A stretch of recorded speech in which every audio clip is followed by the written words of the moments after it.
파트 1. 5,000달러 고지의 함락. 영원히 오를 것만 같았던 금가. 그 경고하던 5,000달러의 성벽이 단 일주일 만에 처참하게 무너져 내렸습니다. 불과 며칠 전까지만 해도 온스당 5,000달러 돌파를 축하하며 금의 시대가 도래했다고 환호하던 시장은 이제 공포와 비명으로 가득 차 있습니다. 최근 일주일간의 차트를 한번 보십시오. 마치 깎아지른 듯한 절벽처럼 가격이 수직 낙하했습니다. 금은 인플레이션을 방어하고 위기 상황에서 내 자산을 지켜줄 최후의 보루, 즉 안전자산의 대명사였습니다.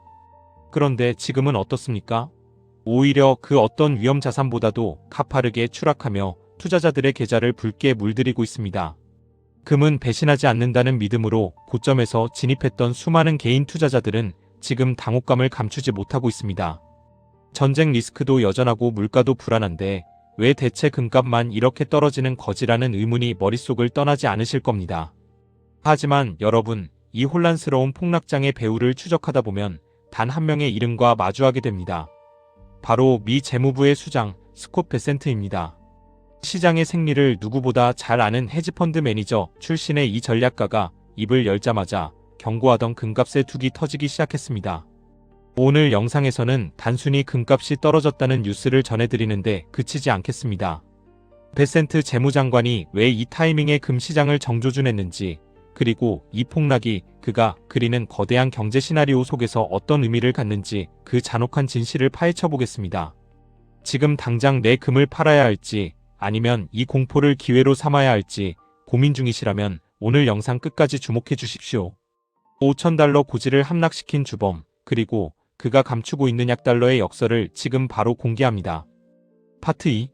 베센트의 공습투기 세력과의 전쟁.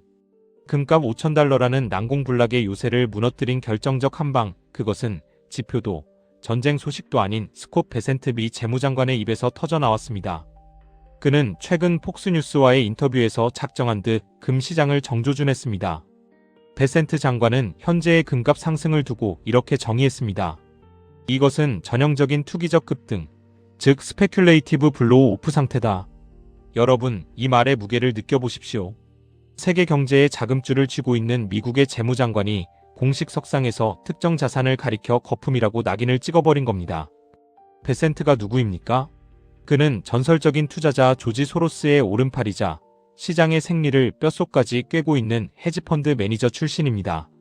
그런 그가 투기라는 단어를 꺼냈다는 건 시장 참여자들에게 지금부터 내가 이 거품을 터뜨리겠다는 선전포고나 다름없었습니다. 특히 그는 금값 상승의 진원지로 중국을 노골적으로 지목했습니다. 중국의 금거래가 통제 불능 상태에 빠졌다며 일침을 가했죠. 베센트의 이 발언은 단순한 비판에 그치지 않았습니다. 마치 신호탄이라도 터진 듯 곧바로 중국 내 주요 거래소들은 금 선물 거래의 증거금을 대폭 인상하며 투자자들의 숨통을 조이기 시작했습니다. 미국 재무장관의 구두 개입과 중국 당국의 실질적 규제가 맞물리자 시장은 패닉에 빠졌습니다. 정부가 고점이라고 찍어줬는데 누가 감히 더 사겠느냐는 공포가 순식간에 확산된 것이죠. 5,000달러라는 심리적 마지노선이 허무하게 깨진 이유는 바로 여기에 있습니다. 투자자들은 깨달았습니다. 베센트 장관이 단순히 시장을 관망하는 관료가 아니라 자신이 원하는 방향으로 가격을 끌어내릴 줄 아는 공격수라는 사실을 말이요.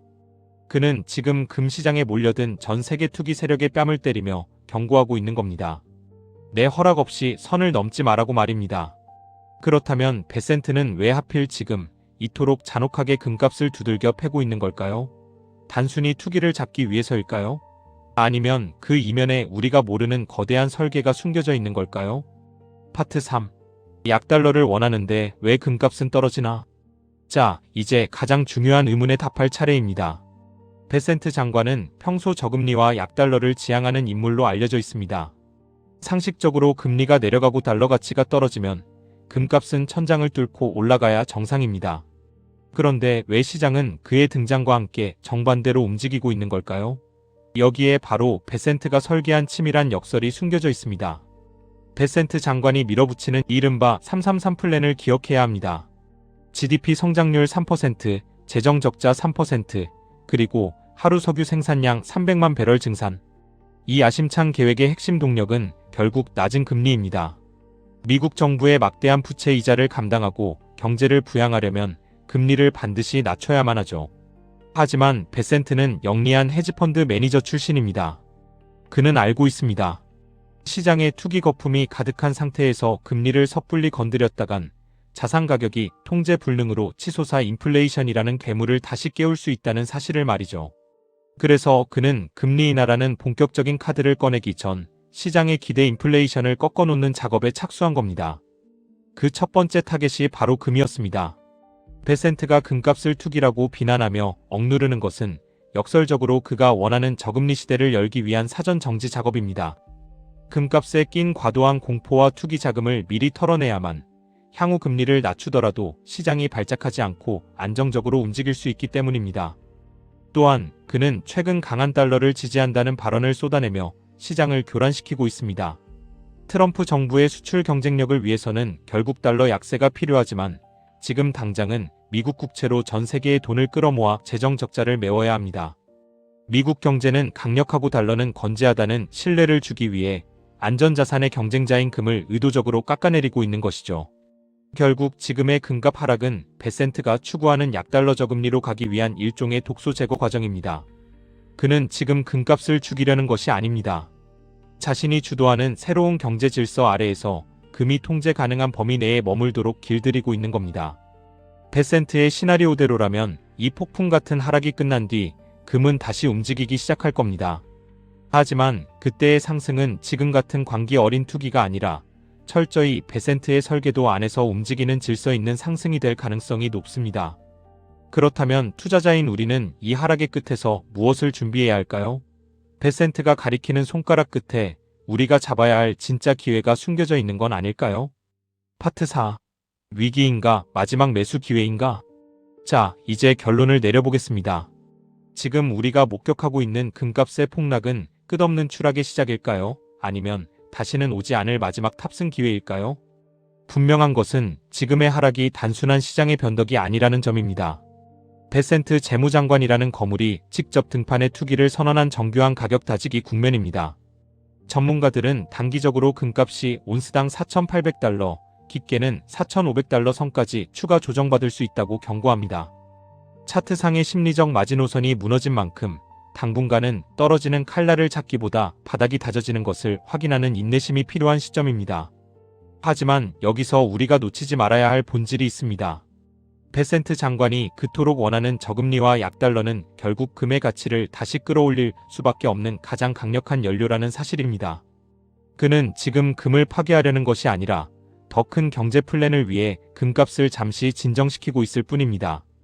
미 연준이 결국 금리를 인하하고 달러의 힘이 빠지기 시작하는 순간 금은 지금의 하락분을 비웃듯 다시 정고점을 향해 질주할 수 있습니다. 역사적으로 부자들은 대중이 공포에 질려 자산을 던질 때 조용히 입을 벌리고 있었습니다. 지금의 폭락을 보며 누군가는 비명을 지르며 시장을 떠나겠지만 베센트가 설계한 역설을 읽어낸 투자자라면 이 폭풍이 지나간 뒤에 올 더 큰 파도를 준비하고 있을 겁니다. 여러분은 어떻게 생각하십니까? 베센트의 입은 금의 시대를 끝낸 걸까요? 아니면 역대급 저점 매수의 기회를 선물한 걸까요?